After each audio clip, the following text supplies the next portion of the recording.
Hey folks, and welcome to the Daily Ratings Weekly Movie News Podcast. This week's news brought to you by Making Up Your Mind. Yes, old Marty Scorsese here. He has been starting and attaching himself to a lot of projects lately, like 6 or 7 different movies, and now he's added another one, if you can believe it. On top of that, this movie now is further along than basically all the other ones too. So Midnight Vendetta is the name of the film, and it already has a completed and submitted script by legendary writer Eric Roth, who has been nominated 7 times for an Oscar for writing and 1 for Forrest Gump. Midnight Vendetta will be about the Mafia's arrival in 1890 in New Orleans. So kind of the same and kind of different for Scorsese at the same time. It's reported that Leonardo DiCaprio will be starring in it, though a deal hasn't been signed quite yet. And while we don't know if these two will be making Midnight Vendetta next, it looks most likely just because of the actual finished script. Marty still plans to do the Hawaiian mob boss movie with The Rock, but that isn't meant to shoot at least until next year or way longer. So I wouldn't be surprised if we get definite answers soon, because with DiCaprio attaching himself to Scorsese all of a sudden, he also had to back out of playing Evel Knievel in Damien Chazelle's biopic. So Damien and Leo were going to be shooting this summer, but with Leo backing out of that project now, that movie is panned. This now leads us into our next story, which is that Damien Chazelle has already come out and announced his next movie already, and he has the cast. So Chazelle's next film will be written and directed by himself. It has no title as of right now, but it will be a prison set film, and it's going to be starring Cillian Murphy and Daniel Craig. So I am all in on this one. We'll let you know more when more comes out about it, but filming will be happening later this year. In other biopic news, Michael, the biopic on Michael Jackson, is having some issues. So the film was originally supposed to come out this April, then it got pushed to this October, and now is pushed to next year. It's reported that Lionsgate wants to make the movie into 2 separate films now, not just one, and the film is going in for an entire month of reshoots next month. So part 1, I guess, is right now scheduled for 2026, and who knows about what's going on with part 2. Marvel Studios is also rearranging their schedule, so the next 2 major Avenger films, both helmed by the Russo brothers, were originally supposed to be released in May of the years 26 and 27, but those have now gotten pushed back to December, kind of that holiday spot for both films in both years. And this at least gives the Russo brothers a little bit more time to figure out what the hell they are doing exactly. Mark Ruffalo's Hulk, although still has no single movie for the character, will now be playing a major role in the upcoming 4th Tom Holland Spider-Man movie, Spider-Man Brand New Day. And then in Star Wars land, Ryan Reynolds has openly stated how he has been pitching an R-rated Star Wars film over at Lucasfilm. It would be the first R-rated Star Wars film ever, and we'll see how much pull that Reynolds has. But overall, I don't trust that guy to play any major part in that franchise. I just feel for right now, Ryan Reynolds should just stay quiet for a little while. You know what I mean? Also in writing news, Christopher McQuarrie says that he's figured out a plot for Top Gun 3 and is currently working on a script. Joseph Kosinski helmed Top Gun Maverick, so we'll see if he would return to direct. But Chris McQuarrie is really now in a special director-actor partnership with Tom Cruise after their control of the Mission movies. McQuarrie has been paid $5 million for the Top Gun script, and we'll see what he comes up with. To be honest, I'm typically much more impressed with McQuarrie's directing skills over his writing and dialogue, but hey, I hope he does a great job with it. I hope it's a great story. It does sound like much of the cast would return for the 3rd film from Maverick. Director Alex Garland continues to be on the move. He's coming off of last year's Civil War, this year's Warfare, and he's penning the script for 28 years later in a couple months. He is now attached to write and direct an Elden Ring movie for A24.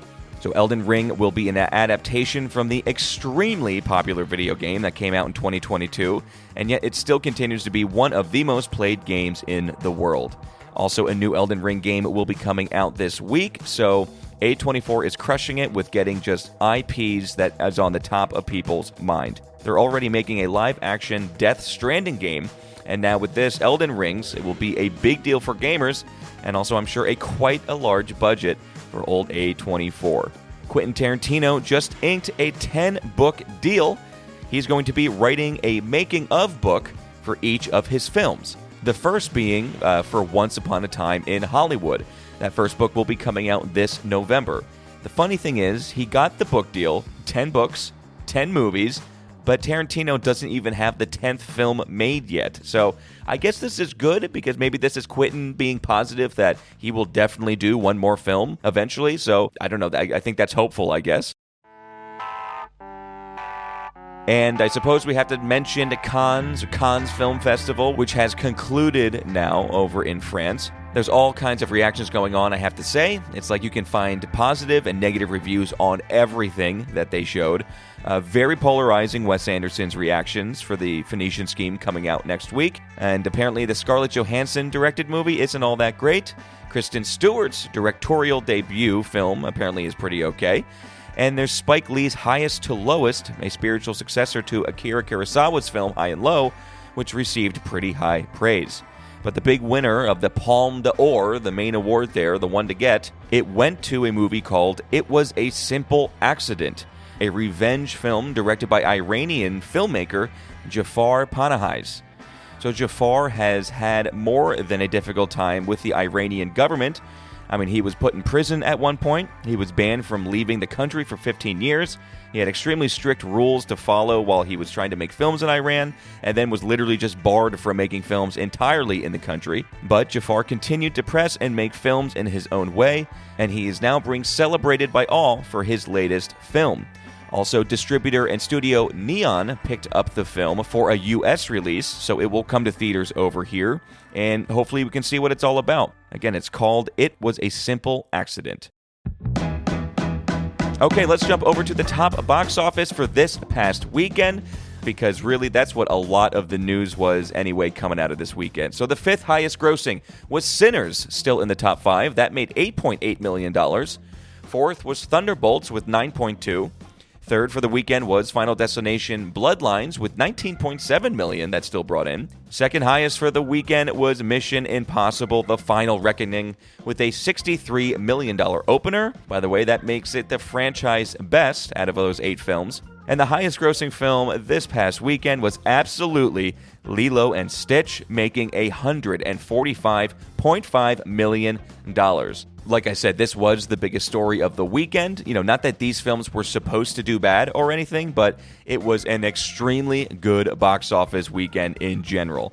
And these numbers, by the way, are just for Friday through Sunday, not the 4-day holiday weekend. So, by the way, Lilo and Stitch surpassed Top Gun Maverick's previous record held for the weekend by $20 million. So the 4-day weekend, Lilo brought in $183 million.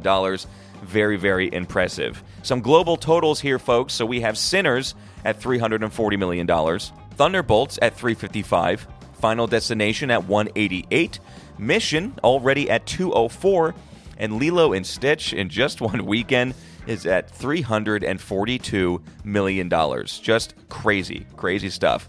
Coming up this Thursday, Vincent Daly will be watching, rating, and reviewing. We're wrapping up Hitchcock May with The 39 Steps.